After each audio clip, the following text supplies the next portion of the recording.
चतुर खरगोश और आलसी शेर। एक बार की बात है, एक घने जंगल में एक आलसी शेर रहता था। उसका नाम था राजा सुसुवा। वह इतना आलसी था कि शिकार करने का भी मन नहीं करता था।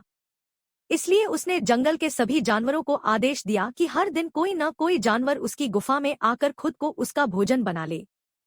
सारे जानवर डर गए और उन्होंने मजबूरी में उसकी बात मान ली।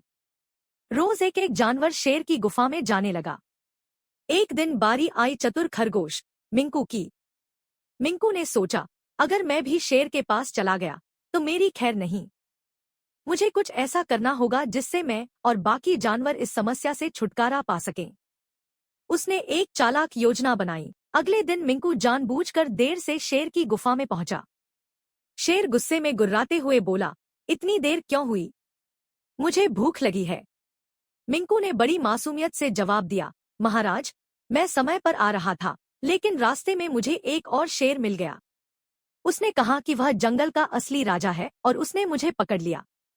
मैं किसी तरह उससे बचकर आपके पास आया हूं। यह सुनकर शेर का गुस्सा और बढ़ गया।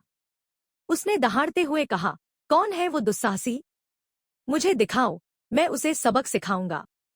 मिंकू ने उसे पास के एक गहरे कुएं के पास ले जाकर कहा, महाराज, वो शेर इस कुएं के अंदर छिपा है। शेर ने कुएं में झांक कर देखा तो उसे अपनी ही परछाई दिखाई दी। उसने सोचा कि दूसरा शेर उसे घूर रहा है। गुस्से में उसने जोर से दहाड़ लगाई तो गूंज के कारण उसे भी दहाड़ सुनाई दी। अरे, ये तो मुझ पर गुर्राता है, शेर चिल्लाया। गुस्से में शेर कुएं में कूद गया और फिर कभी बाहर नहीं आया। सारे जानवर खुशी खुशी झूम उठे और मिंकू की बुद्धिमानी की तारीफ करने लगे।